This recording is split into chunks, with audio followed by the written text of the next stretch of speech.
Voilà, chers amis, un grand bonsoir donc. Aujourd'hui, ce qui va animer notre dernière rencontre de l'année, nous allons parler de la béatitude. C'est un terme qu'on n'utilise pas beaucoup en français, à vrai dire. Béatitude, ça nous fait penser un peu à béat. On y met volontiers le mot de bonheur. On verra que c'est un petit peu différent. Ici, dans le terme de la béatitude, fin terrestre, bonheur du ciel, c'est ainsi que nous avons intitulé cette dernière rencontre, réfléchir sur la réception, la manière dont nous accueillons cette bonté de Dieu, bonté de notre nature, projet, car le Seigneur sur nous. Réfléchir où trouver le bonheur, comment y intégrer la poursuite des biens de la terre, les biens affectifs, les biens matériels, comment unifier notre vie. Pourquoi d'ailleurs peu de croyants, alors que tous cherchent le bonheur? Comment articuler le désir du bonheur, la possession du bonheur, notre amour du bien? Et je voudrais commencer par une petite citation que vous avez sur vos feuilles. Pour nous, notre cité se trouve dans les cieux, d'où nous attendons ardemment comme sauveur le Seigneur Jésus-Christ qui transfigurera notre corps de misère pour le conformer à son corps de gloire. Citation de Philippiens 3,20. Ces versets de saint Paul qui sont l'écho de l'espérance chrétienne en l'accomplissement de la promesse qui nous est donnée dans l'Écriture.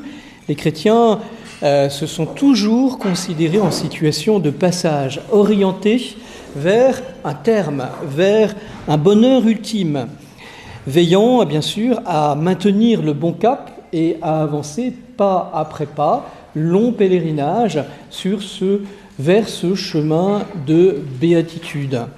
N'hésitez pas à faire passer les textes qui restent sur la table du milieu. Merci beaucoup.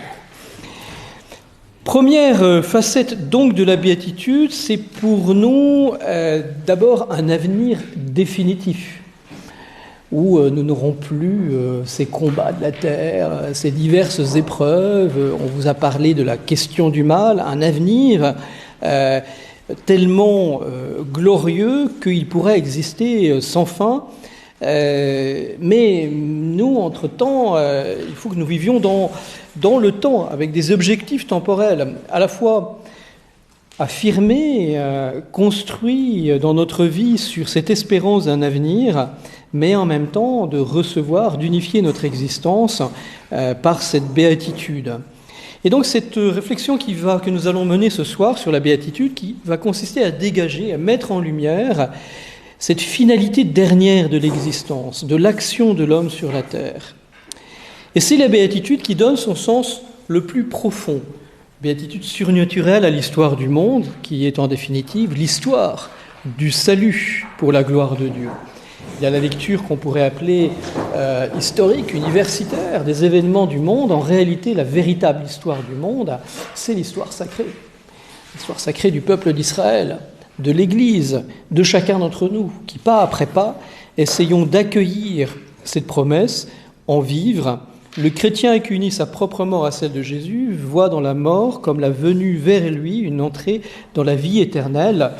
Le texte numéro 2 du catéchisme de l'Église catholique. Et un petit détour pour nourrir notre réflexion ce soir, ou l'élever à la hauteur de la révélation, aux sources bibliques de cet enjeu de la béatitude. Pour le croyant, notre vie en effet n'est pas un perpétuel recommencement, elle connaît une progression. Elle est marquée par les visites de Dieu, en des temps, des jours, des heures, des moments privilégiés. Le Seigneur est venu dans l'histoire, il vient sans cesse. Il va venir pour juger le monde, nous sauver.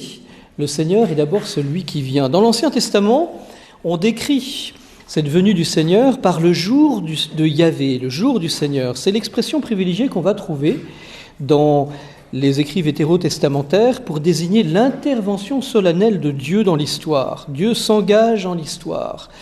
Il est d'abord conçu comme un événement historique, le triomphe de Dieu sur les ennemis, le moment où le peuple d'Israël est libéré de la terre de l'esclavage.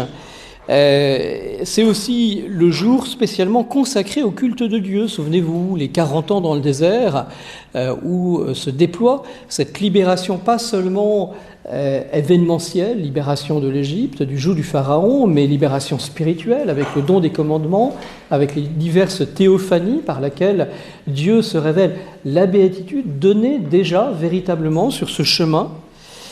Eh bien, cela se déploie dans un culte. Les deux ne vont de pair.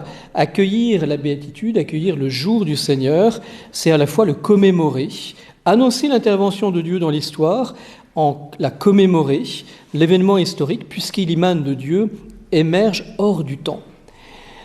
Le jour de Yahvé, il a ceci de particulier qu'il appartient au présent éternel du Seigneur. Et que donc, dans l'acte cultuel par lequel je m'unis à cet événement, je rejoins cet événement, j'accueille l'actualité de cet événement, se réalise la présence unifiante dans ma vie, le contact avec Dieu qui seul est celui qui peut me donner ce bonheur parfait. Alors si les prophètes ont annoncé l'intervention de Dieu souvent de façon fulgurante, la terre tremble, elle est dévastée, ce sont tous les textes que je vous ai mis, que vous avez sous les yeux, les hommes sont épouvantés, ils se cachent, c'est le jugement, le tri, la fin, dit Ézéchiel. C'est vers ce terme que le Seigneur conduit son histoire. L'annonce du jour du Seigneur pour Israël va donc se transformer en l'annonce d'un jour pour le monde entier. Une dimension universelle. Intéressant donc de découvrir que la venue du Seigneur, qui rend présent par mode d'espérance, par mode historique, dans une révélation, une théophanie, elle dévoile qu'en réalité ce n'est pas seulement ceux qui accueillent le petit peuple, le petit reste d'Israël, chacun d'entre nous, mais c'est l'humanité entière qui est traversée par cet appel. Et donc l'histoire du monde ultimement culmine dans ce jour dernier, va être transformée, et il s'agit cette fois-ci de la fin des temps. Dans le Nouveau Testament, ce qui caractérise le Nouveau Testament par rapport à ce que nous avons vu de cette manifestation de la béatitude apportée par Dieu qui se révèle, c'est plus seulement le jour du Seigneur, c'est le jour du Seigneur Jésus. Cet événement eschatologique, ce surgissement de Dieu qui vient nous sauver, qui vient non plus seulement nous montrer un chemin vers la béatitude, mais nous donner les moyens d'accueillir, de réaliser, de vivre de cette béatitude de Dieu, eh bien c'est Jésus.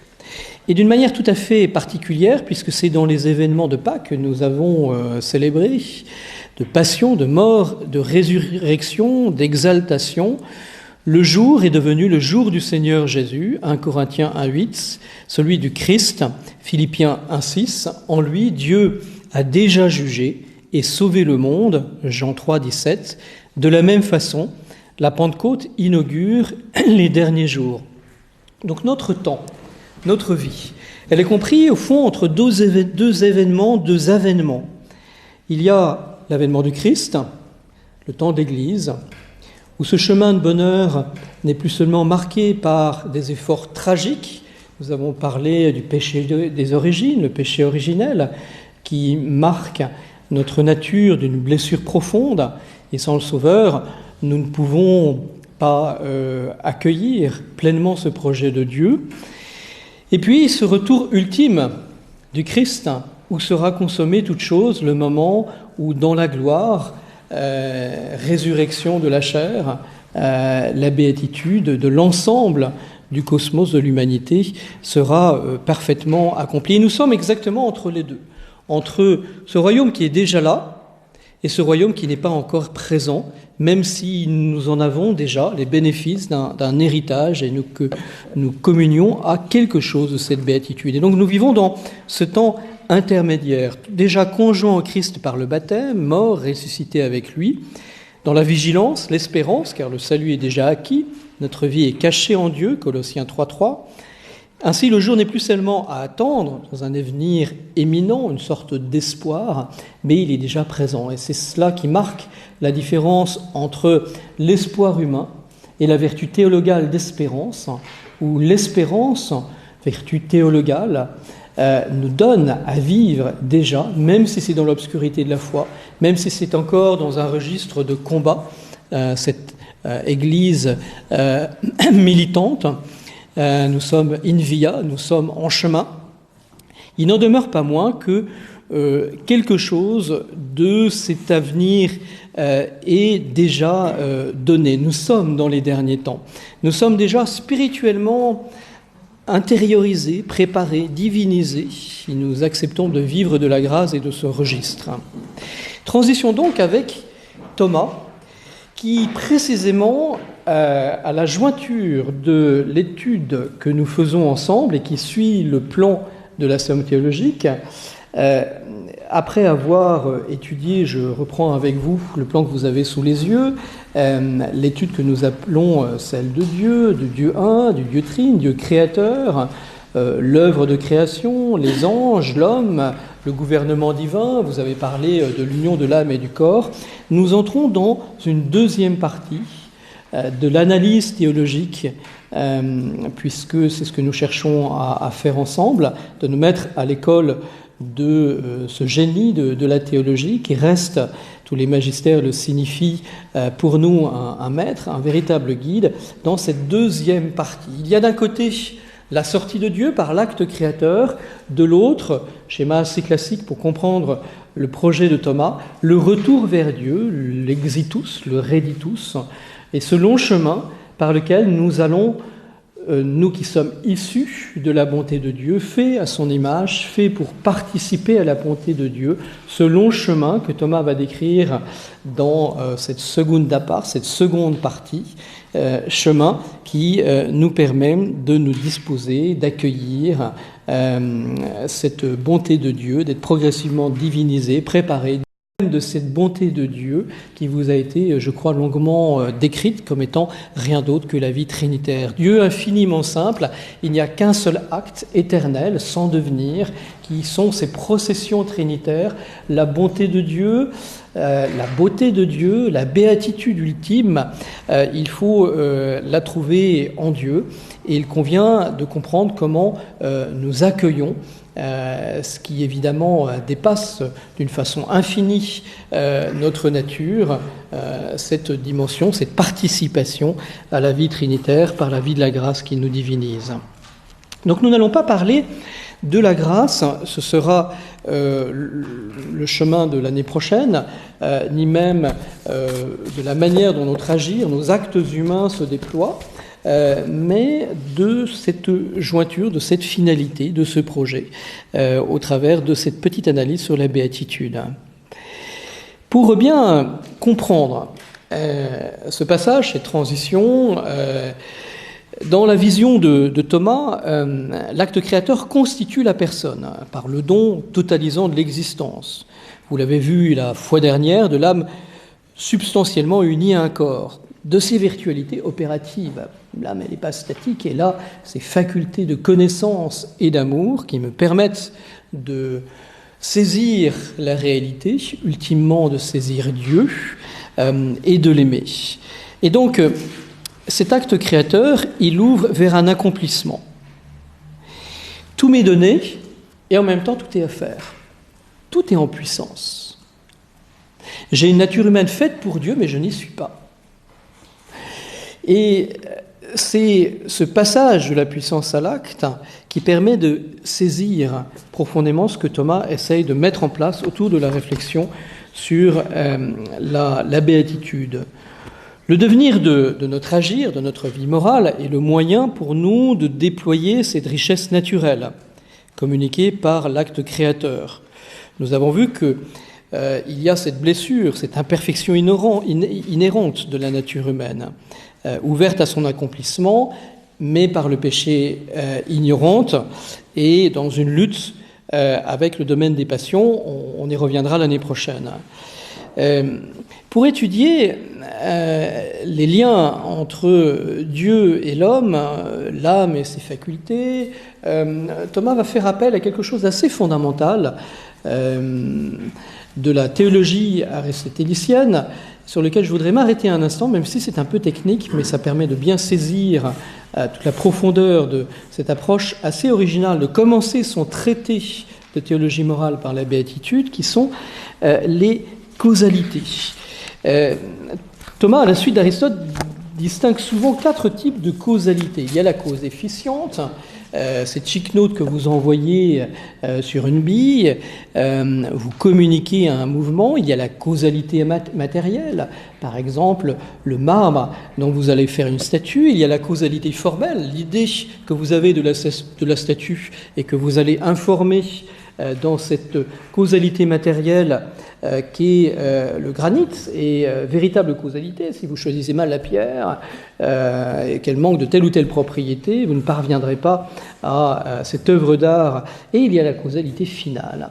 Qu'est-ce que c'est que cette causalité finale ?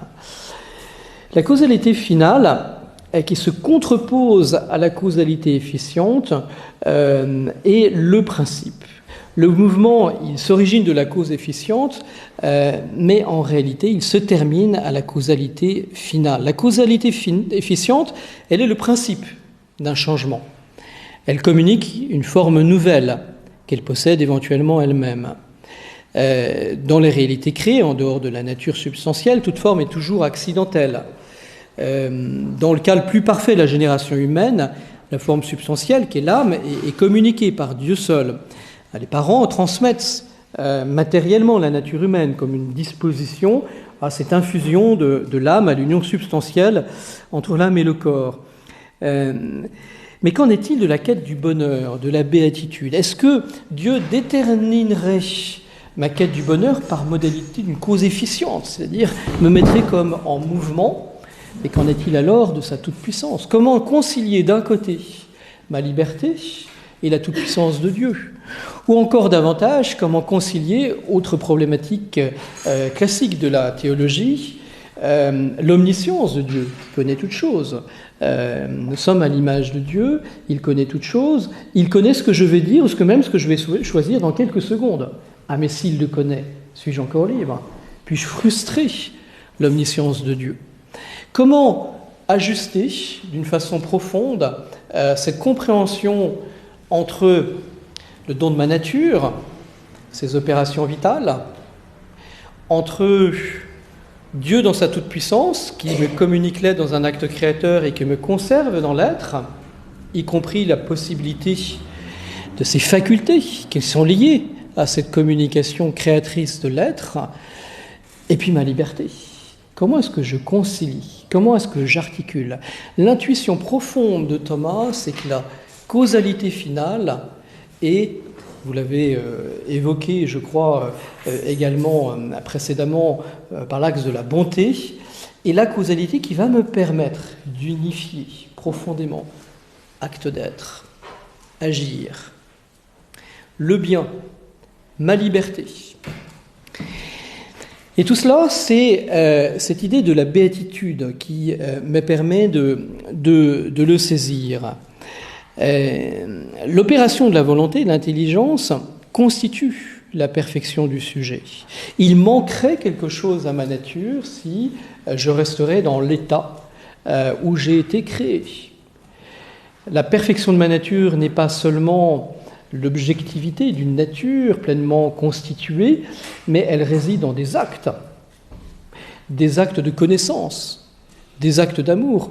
Mon intelligence elle-même, elle est en tension vers la vérité. J'ai soif de connaître. Pourquoi est-ce que j'ai soif de me distraire ? Parce que j'ai soif de connaître. Mais toute connaissance n'est pas forcément le même statut. Et il y a dans l'acte de connaître une nourriture particulière. J'ose espérer que c'est la raison pour laquelle vous êtes là ce soir, entre des connaissances peut-être plus liées à des réalités matérielles et des connaissances plus liées à des réalités spirituelles. Et donc, la connaissance du vrai, à des degrés divers, selon ce que je connais, aspire, déploie, accomplit mon intelligence. De la même manière, mon cœur aspire à aimer. Je suis tendu vers le bien. Tout mon être est tendu vers le bien, mais pas n'importe quel bien. Il y a des biens qui me nourrissent davantage. Il y a des biens qui me détournent du bien spirituel. Il y a des biens matériels, apparents, qui sont plus proches de ma nature, plus immédiatement conjoints à mon conditionnement sensible, et pourtant qui n'accomplissent pas profondément un bien peut-être moins immédiat, plus difficile à atteindre, la lecture de la parole de Dieu, me nourrir des sacrements, comprendre le mystère de Dieu, et qui pourtant, ces biens spirituels, en réalité, au gré de mon expérience, des épreuves, voire des expériences frustrantes, découvrent qu'en réalité, il y a quelque chose de non rassasié tant que je n'ai pas orienté ma vie vers ces biens spirituels. Et donc mon être lui-même est orienté dans ces diverses facultés, connaissance, dimension de la volonté qui aspire au bien.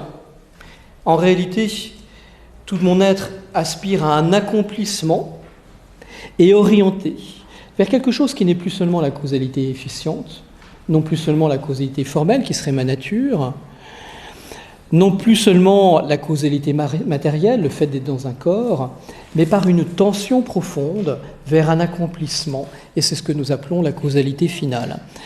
Alors, pour bien le comprendre, cette causalité finale a une petite image. Si vous avez fait du dessin ou de la peinture, moi j'aime bien cette idée de la perspective. Quand vous faites de la perspective, il y a un point de fuite.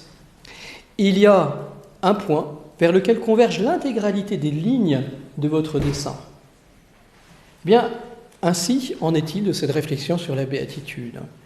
Cette unification de l'intégralité de ce que je suis, de ce que je fais, de mes forces affectives, de ma vitalité à connaître, vers un même point de fuite. Telle est la causalité finale. Alors, il faut tout de suite rajouter dans la perspective de Thomas, à la suite d'Aristote, il y a une différence entre causalité finale et le but. Le but, c'est le projet. J'ai le projet de partir à Paris.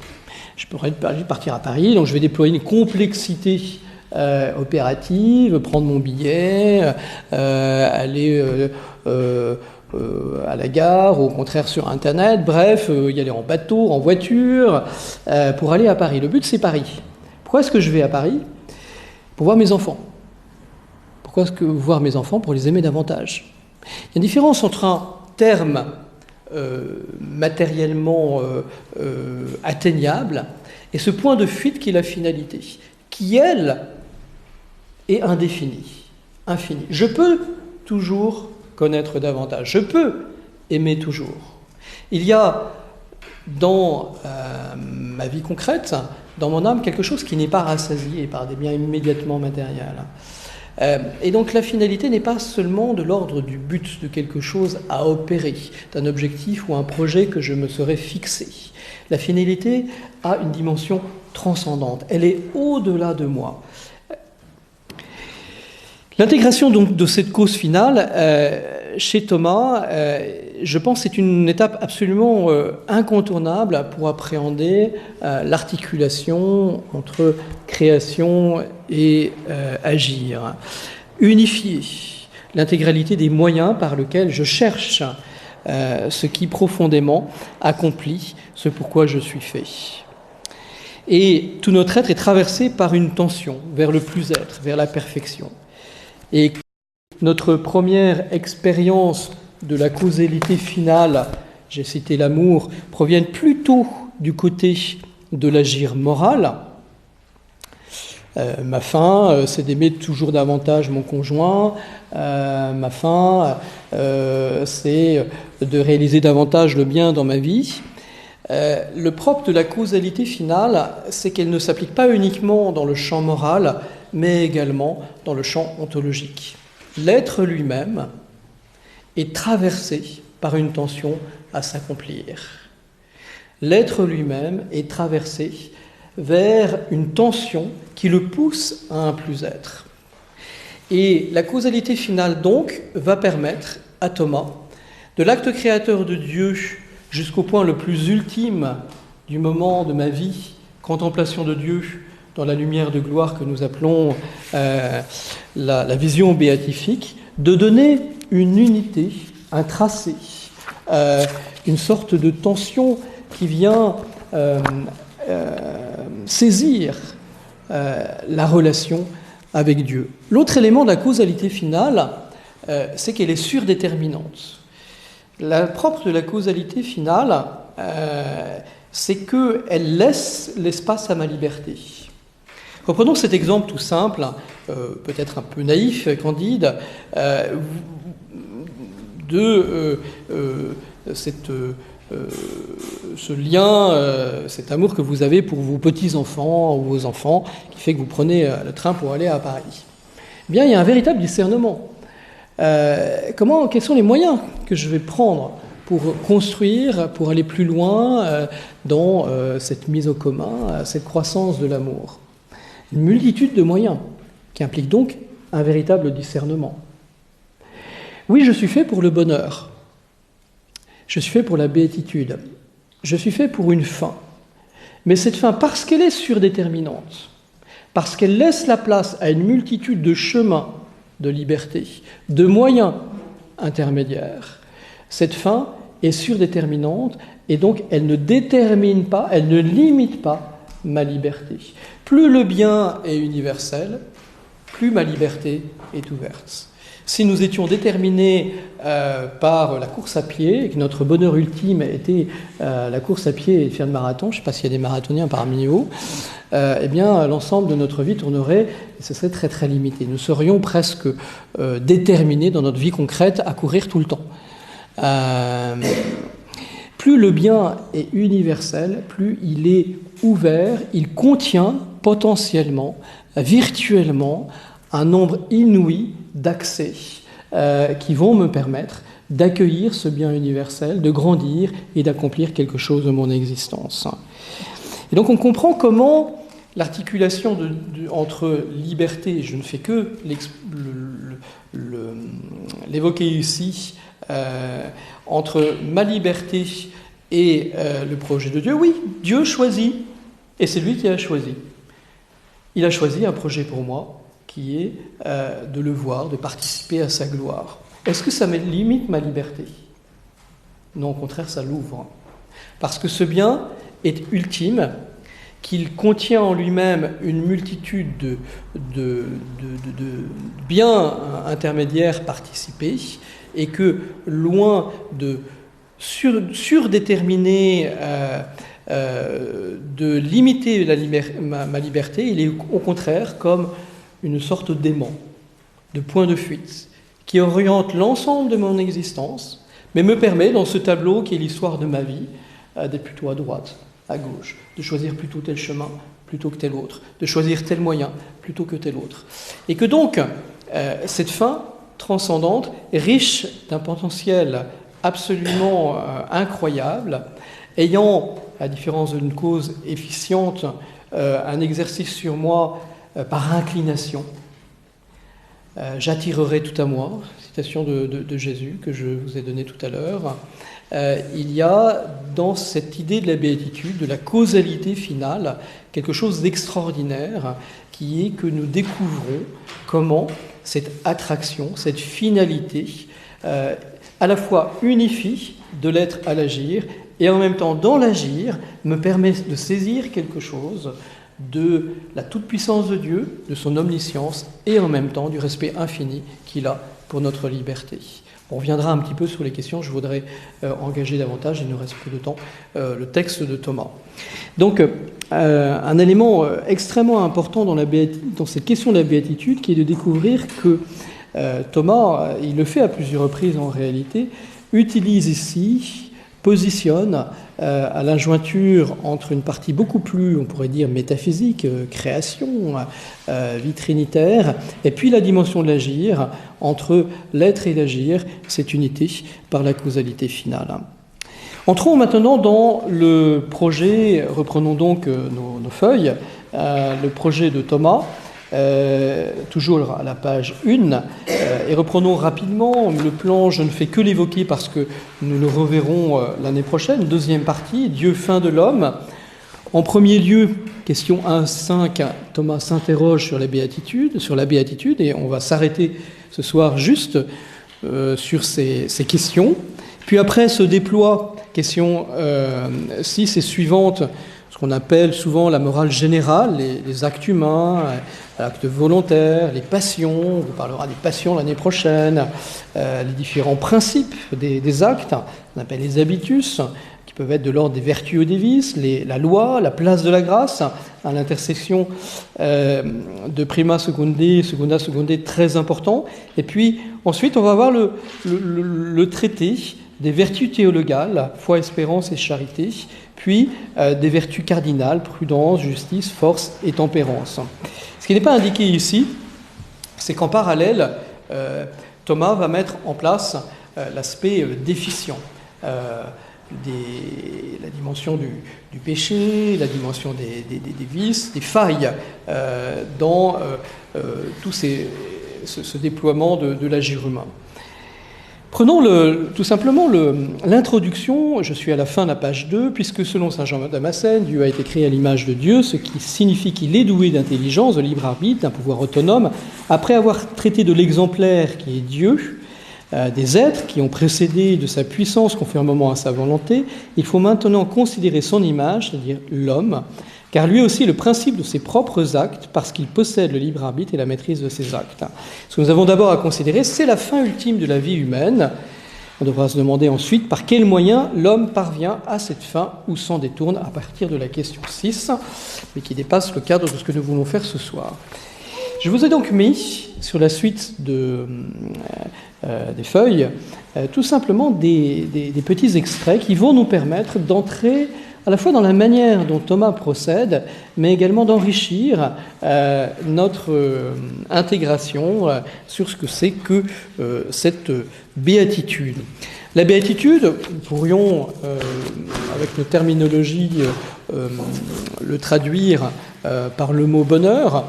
Au fond, la béatitude, elle a 4 dimensions. La béatitude, c'est d'abord la bonté de Dieu, sa vie trinitaire.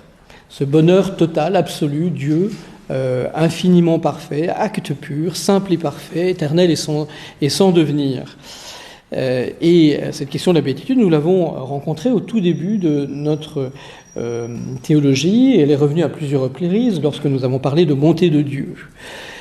Ensuite, il y a la béatitude comme finalité. Finalité des hommes, finalité des anges. Dieu se réjouit de toutes les perfections participées des réalités créées. Dieu vit que cela était bon. Il contient toute perfection. Il est la source de toute bonté. Il veut que l'ordre de la création soit participant de sa bonté.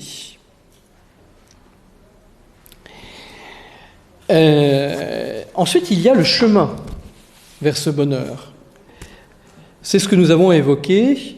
Chemin donc vers la béatitude, vers cette fin, en parlant de gouvernement et de providence, et le déploiement du côté de l'homme, cette fois-ci, nous le verrons l'année prochaine.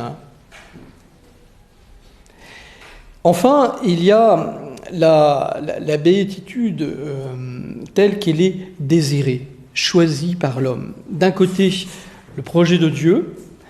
Ensuite, il convient de voir comment cette béatitude, ce qui nous permet de faire la transition avec notre étude, est désiré, choisi par l'homme. Vous voyez, en quelque sorte, on zoome du haut vers le bas, de la lumière de Dieu, de sa béatitude à lui, vers notre béatitude, qui organise, unifie, comme une cause finale, l'ensemble de notre existence. On regarde le déploiement concret de l'homme dans son retour vers Dieu. Comment cela s'opère, comment cela unifie, se déploie, comment cette béatitude, cet appel de Dieu est reçu ou bien entravé, c'est tout le projet de cette deuxième partie. Rechercher un bien par la volonté, rechercher la ressemblance avec Dieu, désirer sa perfection propre, toutes ces expressions ne diffèrent que par la manière de dire. Première citation que je vous ai mis en haut de la page 3. Il y a une identité entre d'un côté notre nature qui est orientée vers le bien, de l'autre côté notre quête consciente où nous mobilisons notre volonté et notre intelligence. désirer une perfection propre, tout cela c'est la même chose, la trace de cet appel, de cette causalité finale. Il est clair que ces différents points de vue sont évidemment liés. Béatitude en Dieu, béatitude choisie par Dieu pour moi, le chemin vers cette finalité, vers cette béatitude, et la manière dont j'accueille ou refuse ce projet de Dieu. Première question donc, la question donc de la fin dernière, cette notion de la béatitude. Peut-être êtes-vous commun à la manière dont, habitué à la manière dont Thomas déploie sa pensée, il la déploie par article, et nous allons rapidement parcourir cette première question qui cherche à s'interroger sur cette béatitude, cette causalité finale qui unifie l'ensemble des actes humains. Tous les actes humains sont posés en vue d'une fin qui attire, qui déploie une attraction, comme le certain bien exerce sur notre volonté et pour la vérité sur notre intelligence. Est-ce qu'il appartient donc à l'homme d'agir pour une fin ? Très rapidement, si la fin est dernière dans l'exécution, elle est première dans l'intention de l'agent. C'est ainsi qu'elle joue le rôle de cause. Cette petite phrase de Thomas est très intéressante. Le propre de la fin, c'est qu'elle est à la fois première et dernière.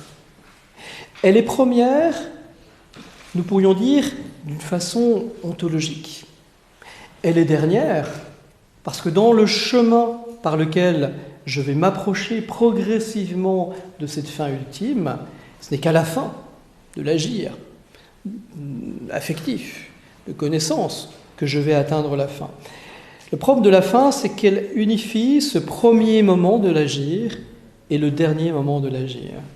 À la fois, elle frustre, elle attire lorsque je ne la possède pas. Elle me guide sur tout le chemin, les étapes qui vont me permettre de me diriger vers ce bien. Et ultimement, cette béatitude, lorsque je la possède, elle m'accomplit. Elle se traduit par une joie immense, proportionnée bien sûr à la qualité du bien que j'ai atteint. Et donc la fin est quelque chose qui va traverser l'ensemble de mon agir. Elle est première, à la fois dans l'intention de Dieu, qui se traduit dans ma nature par cette tension vers le bien et vers le vrai, et ultimement, elle s'accomplit au moment où, acte d'intelligence dans la vision de Dieu, qui se traduit par un amour de charité extraordinaire lorsque je verrai Dieu face à face. Cela est-il propre à la nature raisonnable ?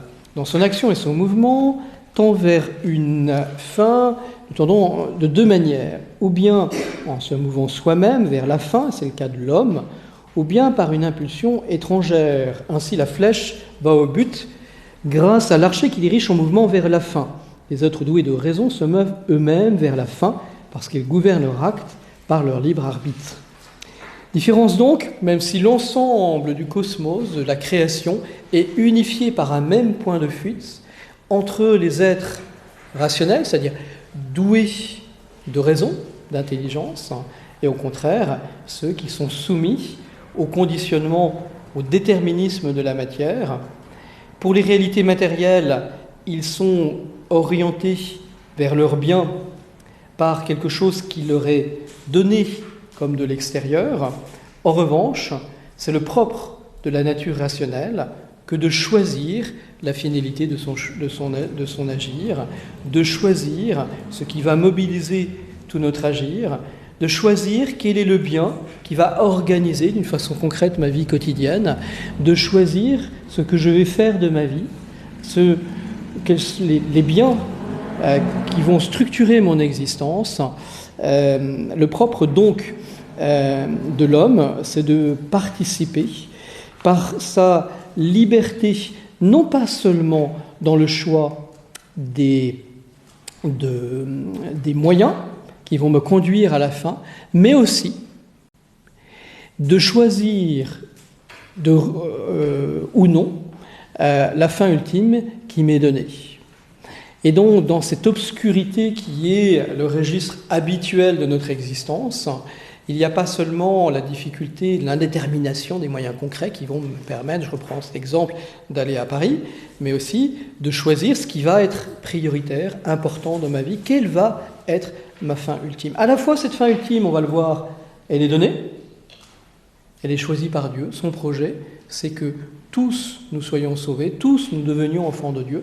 Mais la réception de cette finalité ultime, de cette béatitude, il convient que chacun d'entre nous, par un acte libre, nous la choisissions ou non. L'objet de la volonté, c'est la fin et le bien sur leur aspect universel, c'est-à-dire un aspect plénier, et non pas seulement un bien particulier, immédiat.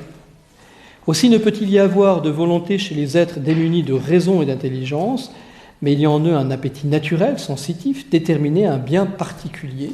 La gazelle assoiffée, elle a bien une tension, la tension de sa nature, la tension de cette plante qui, dans ses forces vitales, cherche à devenir arbre. Il y a bel et bien une dimension finalisante, mais à la différence des réalités non doué de raison ou d'intelligence, l'homme a ceci de particulier de choisir, d'accueillir ou pas cette fin ultime. Y a-t-il une fin ultime à la vie humaine ? À parler de façon absolue, il est impossible, dans la série des fins, de procéder à l'infini, en quelque sens qu'on en prenne la série. Alors ça, c'est un raisonnement que nous avons déjà trouvé. Est-ce que vous vous souvenez ? Quel endroit on l'a trouvé, ce raisonnement ? Au tout début de la somme de théologie. Souvenez-vous, l'épreuve de l'existence de Dieu. Ça ne vous a pas marqué beaucoup, apparemment.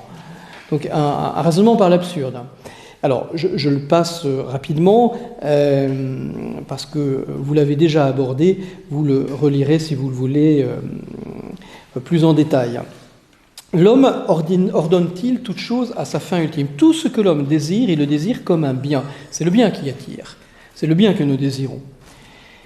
Et si ce n'est comme le bien parfait qui est la fin ultime, il faut que ce soit comme tendant au bien parfait, car toujours le commencement d'une chose incline vers son achèvement, comme on le voit dans les ouvrages de la nature et dans ceux de l'art. Aussi, tout commencement de perfection se dirige vers la perfection consommée, réalisée vers la fin ultime. Toute chose, c'est ce que j'ai appelé cette grâce unifiante de la fin ultime dans l'agir, est unifiée par cette fin ultime. Même des biens très intermédiaires, des biens matériels, votre recherche artistique, votre joie à lointainement participer à l'acte créateur lorsque vous faites de la musique, lorsque vous êtes en train de peindre, lorsque nous sommes en train de parler, tout cela c'est participer. Mais ce sont des biens intermédiaires. Les biens ultimes sont unifiés par cette fin qui, elle, nous conjoint à un bien qui est plus universel. La fin ultime est-elle la même pour tous les hommes ? Bonne question. On peut parler de deux façons de la fin ultime, suivant que la considère la raison de fin ultime, l'objet qui réalise pour nous cette raison. On va essayer d'expliquer. S'il est question de la raison même, tous les hommes se rejoignent dans le désir de la fin ultime. Tous les hommes cherchent le bonheur. Nous sommes tous marqués par un désir d'être heureux. Tous souhaitent voir se réaliser leur propre accomplissement, telle est la raison de fin ultime que nous venons de le dire. Mais quant à l'objet dans lequel cette raison se trouve, cette fin ultime, les hommes ne sont plus d'accord touchant la fin ultime. Les uns désirent comme bien suprême la richesse, d'autres la volupté ou quoi que soit d'autre. Voilà la différence. Tous nous sommes orientés vers le bonheur. Tous nous cherchons la béatitude. Tous nous sommes, de par notre nature, orientés par cette tension qui est d'autant plus vive que nous le vivons de façon frustrée par une insatisfaction vis-à-vis de tel ou tel bien matériel, sensible ou même humain, où nous faisons l'expérience que nous espérions qu'enfin nous serions heureux et pourtant nous découvrons que non, il y a quelque chose d'imparfait dans ce bonheur intermédiaire que nous vivons. Mais le choix, la recherche de vérité qui nous fait découvrir non plus seulement le désir du bonheur, mais le choix du bonheur, ça c'est autre chose. Je vous ai mis une citation d'un autre texte qui est bien antérieur, une des toutes premières sommes que Thomas rédige, qui est le commentaire des sentences. Il faut savoir qu'on agit à cause de la fin de deux manières. à cause du désir de la fin, dit Thomas, à cause de l'amour de la fin. En effet, le propre du désir est de porter sur la chose qu'on ne possède pas, tandis que l'amour porte sur la chose que l'on possède. Ça, c'est très beau comme distinction. Il y a d'un côté une orientation, une soif qui fait que nous orientons tout notre agir dans la quête de tel ou tel bien. Et puis, il y a le moment où nous nous conjoignons à ce bien qui a orienté notre quête, une union à ce bien, et à ce moment-là, c'est l'amour. Avec une véritable différence entre les biens matériels qui, lorsque je vais les goûter, je vais en être frustré. Donc, je vais chercher quelque chose d'autre, ou alors multiplier les biens matériels. Et au contraire, l'amour de Dieu, que je peux expérimenter dans ma vie spirituelle. Je désire Dieu et puis j'ai une expérience spirituelle. Et en même temps, quelle que soit la force de cette expérience spirituelle, et donc non plus seulement du désir, mais de l'amour, c'est-à-dire de quelque chose qui m'unit profondément au bien que j'ai désiré, il y a non pas une frustration, mais au contraire un désir d'aller toujours plus loin, de continuer à me mettre en chemin, à mobiliser mon existence en vue de ce bien qui me rassasie. L'objet de la béatitude, c'est la question 2. La béatitude consiste-t-elle, je suis à la fin de la page 4, dans les richesses. Et il est manifeste que les richesses naturelles ne sauraient constituer la béatitude de l'homme, car elles sont recherchées que pour le soutien de la nature, et ne peuvent donc prétendre être sa fin ultime. Bien plutôt, ce sont elles qui sont ordonnées à l'homme comme à leur fin propre. Alors, dans les biens de la nature, Thomas parle bien sûr de la nourriture, du logement, des moyens de locomotion. Ben oui, mais tout ça, c'est des moyens intermédiaires qui sont en vue d'un certain accomplissement de ma vie matérielle, concrète. Aussi, dans l'ordre de la nature, tous les biens de ce genre sont-ils en dessous de l'homme, créés pour lui, selon cette parole du psaume. Quant aux richesses artificielles,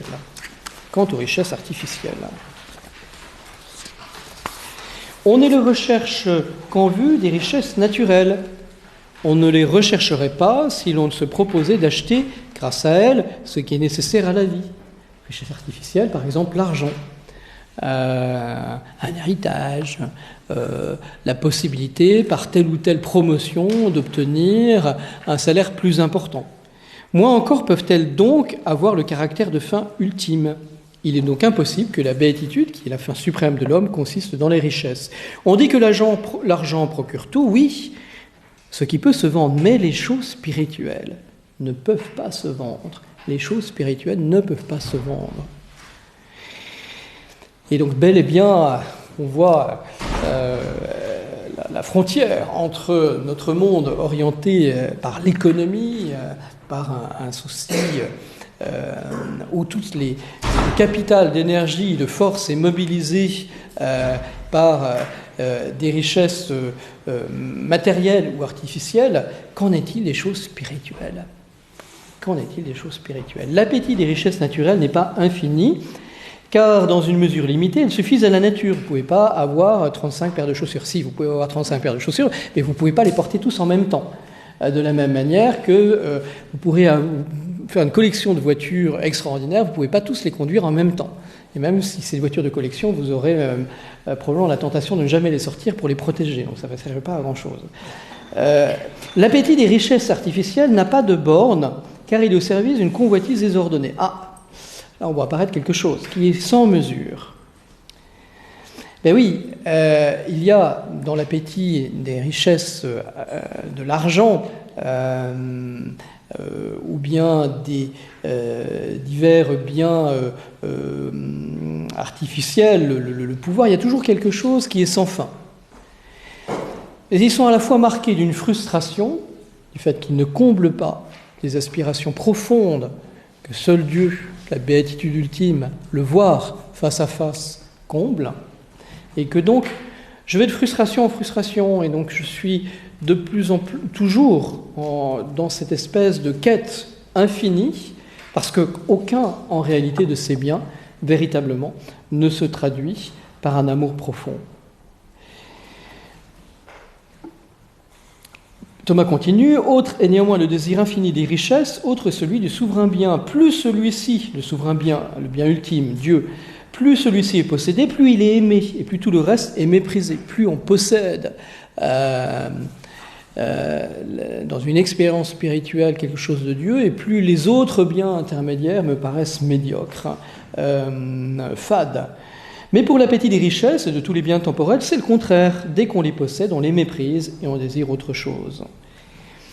Est-ce que cette béatitude réside dans les honneurs? Alors je passe très vite, dans la renommée ou la gloire. Plus intéressant, dans la puissance. Ah, ça, c'est quelque chose qui est plus subtil, la puissance. On peut avancer 4 raisons pour lesquelles la béatitude ne peut consister dans aucun des biens extérieurs, mais jusqu'ici en cause. La béatitude, le souverain bien de l'homme, la vision de Dieu, on le verra, ne souffre le mélange d'aucun mal. Or, les biens mentionnés, Thomas, donc vous l'avez compris, passent les uns après les autres, chacun des biens, pour se poser la question, est-ce qu'ils peuvent être cette béatitude ultime, cette finalité ultime de la vie humaine? Les biens mentionnés peuvent se rencontrer chez les hommes bons et chez les hommes mauvais. Deuxièmement, la béatitude ayant pour caractère essentiel d'être un bien suffisant par soi-même, il est nécessaire, une fois la béatitude possédée, que l'homme ne manque d'aucun bien nécessaire, ce qui n'est évidemment pas le cas. Troisièmement, la béatitude étant un bien parfait ne peut être pour personne la cause d'un mal. Il y a quelque chose dans l'obtention de la finalité du bien ultime qui, au contraire, ouvre à une forme de générosité. Nous passerons notre vie au ciel, non pas seulement à voir Dieu sur un strapontin, mais à se communiquer comme les anges le font, enfin les anges, non pas les démons, à se communiquer les biens que nous recevons de cette contemplation même de Dieu. Alors, comment ça se passera, j'en sais rien. Mais dans la réalité même des corps glorieux, quelque chose d'une sorte de communication, de liturgie céleste se déploiera, ou par mode de surabondance, cette communion dans la vision de Dieu sera également l'œuvre d'une forme de vie commune entre les hommes. L'homme doit être dirigé vers l'habitude par des principes inhérents à sa nature, puisque c'est naturellement qu'il s'oriente. Or, sa nature, c'est une nature spirituelle, intellectuelle ou rationnelle. Des petites subtilités dans le langage de Thomas, mais passons-les. En tout cas, nature intellectuelle, donc ne pouvant être rassasiée, accomplie que par des biens conformes à son degré d'être, et donc des biens spirituels, intellectifs, et donc le seul bien ultime, non pas connaissance des réalités inférieures, mais connaissance des réalités qui me dépassent.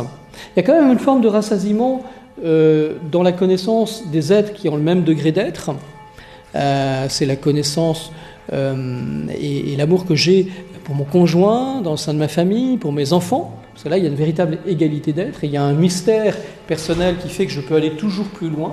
Il y a une forme de bonheur et de vie où je partage quelque chose de la bonté de l'autre, mais ultimement, la seule chose qui puisse me rassasier dans ma nature rationnelle, intellectuelle, c'est la connaissance de Dieu. Intéressant, remarque suivante de Thomas, on continue, en quoi consiste cette béatitude? Dans quelques biens du corps.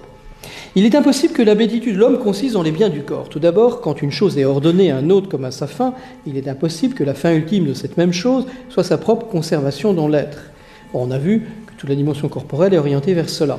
En outre, le corps est fait pour l'âme, comme la matière est faite pour la forme, et les instruments pour leur moteur, afin que par cette matière et ses instruments, elle exerce ses opérations à elle. Dans le plaisir, plus subtil, l'appétit violent des délectations sensibles provient de ce que les opérations du sens, point de départ de notre connaissance, sont pour ce motif plus perceptibles.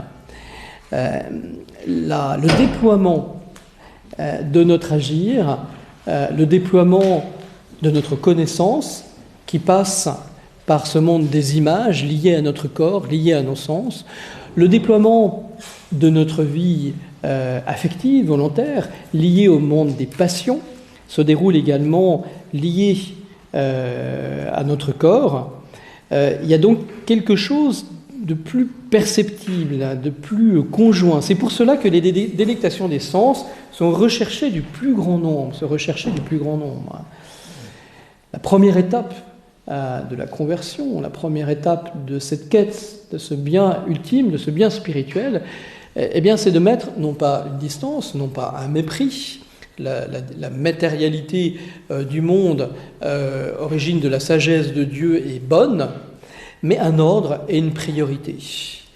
Tous recherchent la délectation de la façon dont ils désirent le bien, pourtant ils désirent la délectation en raison du bien et non inversement. Alors ça, c'est subtil et intéressant. Il ne s'ensuit donc pas que la délectation soit le plus grand des biens et soit un bien en soi, délectation ou plaisir.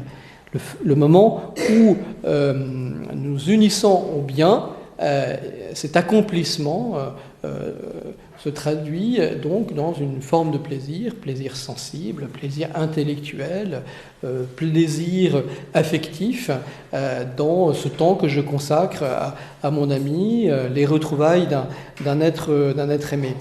Bien sûr, la dimension du plaisir, ça c'est une question très classique en philosophie morale.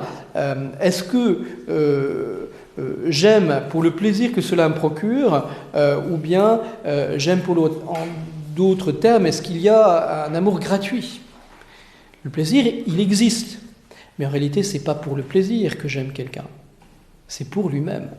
Une différence donc entre un bien, en quelque sorte, introverti, qui est mon bien à moi, pour trouver cette différence que j'ai élaborée tout à l'heure entre le but et la fin, et au contraire, la fin qui est extérieure, qui est transcendante, et qui m'oblige à aller toujours plus loin, qui me permet ainsi d'unifier l'ensemble de mon agir, non plus seulement donc le plaisir qui résulte de mon union au bien, mais le bien lui-même.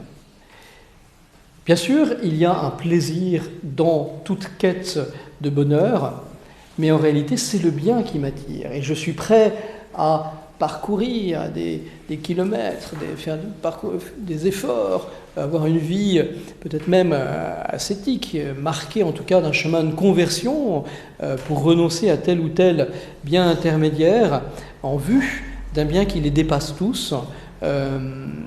Donc d'accepter cette frustration d'un plaisir qui n'est plus là, parce que je suis attiré par ce bien ultime.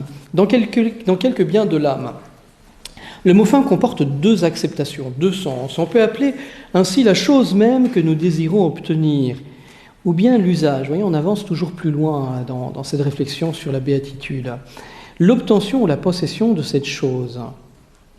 Et Thomas donc d'analyser, je ne reprends pas l'intégralité, vous pourrez le relire, les deux sont justes dans la béatitude. Il y a quelque chose d'un bien qui touche l'âme, et de l'autre côté, quelque chose qui le transcende. Il y a quelque chose de l'âme humaine qui appartient à la fin dernière. Pourquoi? C'est parce que c'est bien par un acte de volonté, d'intelligence, que je m'unis au bien-aimé. Et donc il y a bien une communion, une faculté qui est mobilisée, qui est accomplie. Mais ce bien, cette fin dernière, est en dehors de l'âme qui se laisse attirer par ce bien ultime. Donc il y a à la fois une dimension introvertie, une dimension d'accomplissement, et de l'autre côté, ce bien, lui, me transcende.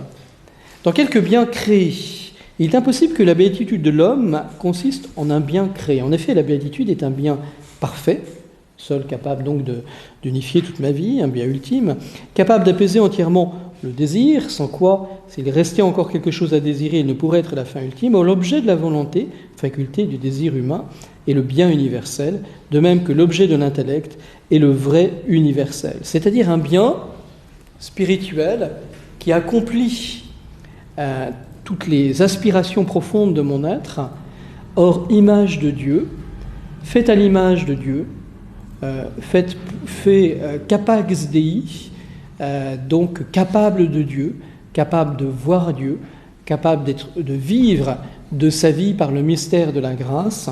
Seul ce bien ultime, incréé, qu'est Dieu, peut véritablement combler toutes mes aspirations au bonheur. Là s'insère une question que je ne fais qu'évoquer qui est la question du désir naturel de Dieu. Sommes-nous marqués, quel que soit le plan religieux, croyant à incroyant, par un désir de Dieu? C'est une question assez fine, complexe, intéressante.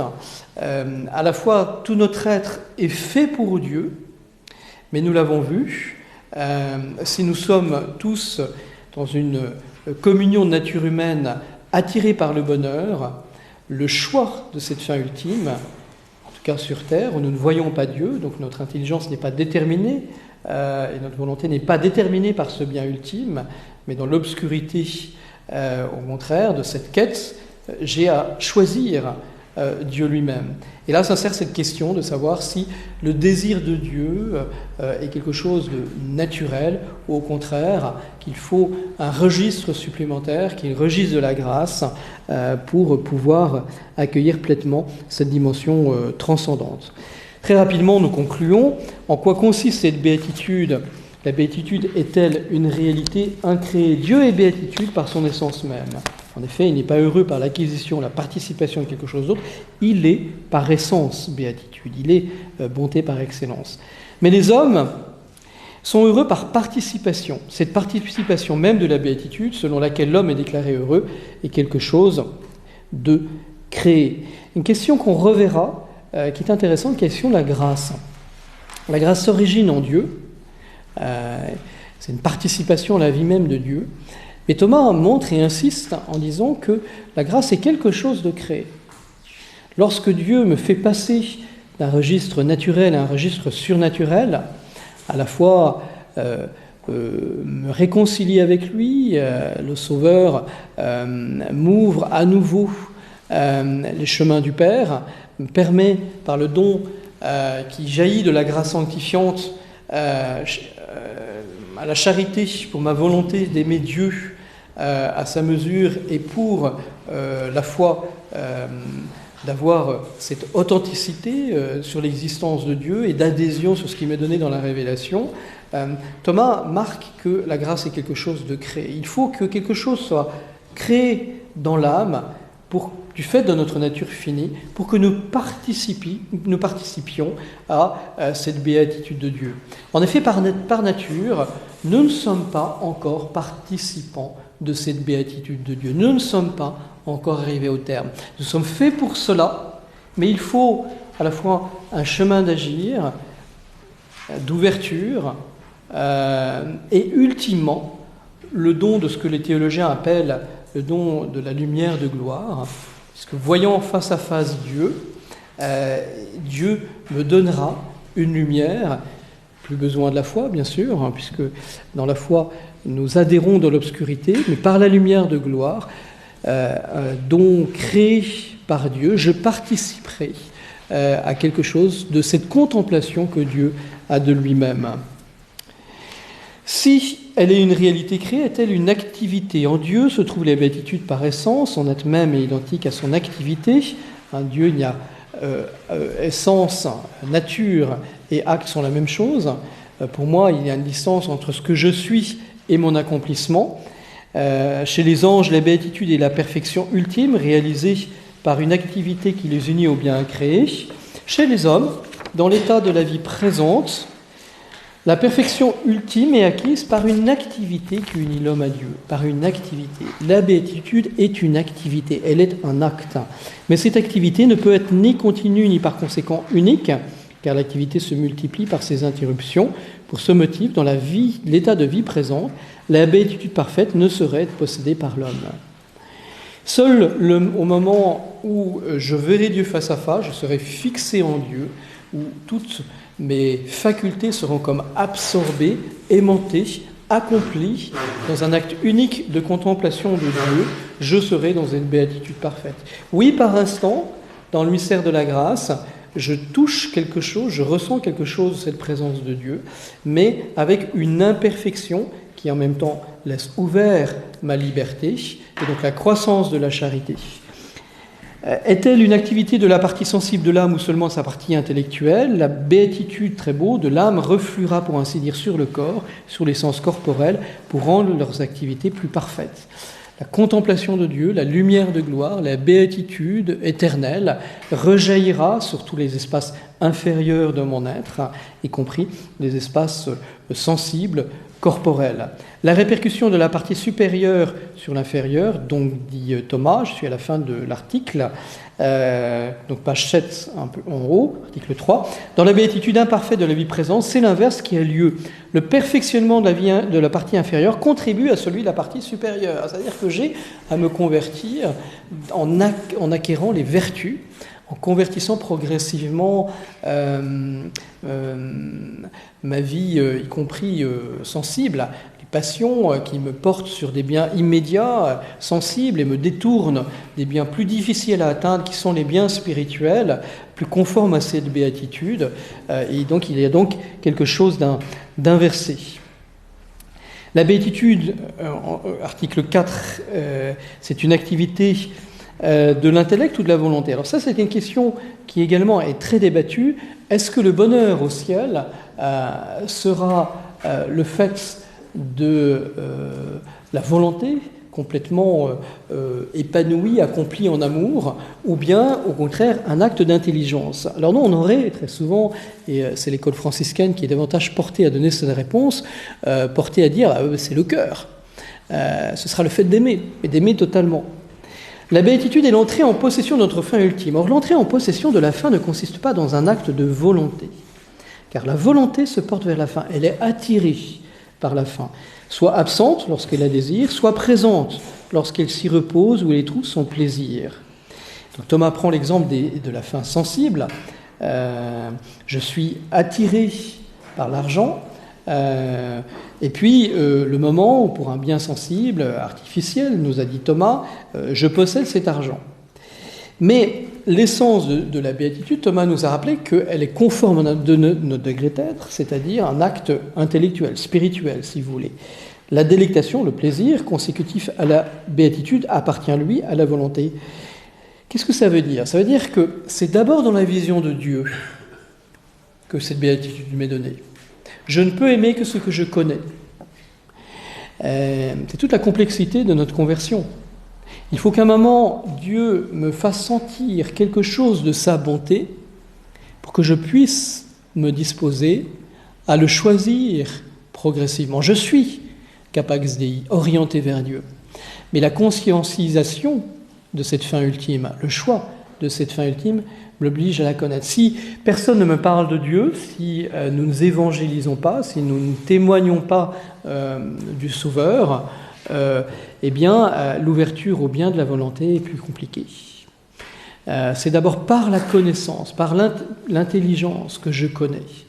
Et en connaissant, donc en faisant en quelque sorte mien, cette réalité extérieure que je connais, à ce moment-là, ma volonté est attirée par ce bien que je connais et peut orienter l'ensemble de mon existence vers ce bien. Il en est de même pour la vision béatifique, qui est d'abord donnée dans la lumière de gloire, la vision de Dieu lui-même, qui résulte, bien sûr, avec une sorte d'immédiateté, puisqu'elle accomplit tout en moi, un acte absolument unique, décisif, complet, absolu d'amour, qui est celui de ma volonté. On termine rapidement. Consiste-t-elle dans une connaissance des substances séparées, c'est-à-dire des anges?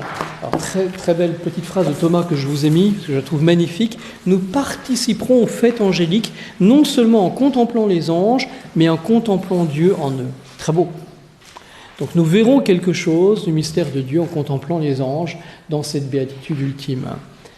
Consiste-t-elle en la seule contemplation de Dieu par laquelle il est vu dans son essence? La béatitude ultime et parfaite ne peut être que dans la vision de l'essence divine. Il possédera la perfection en s'unissant à Dieu comme à son objet, en qui seul consiste la béatitude.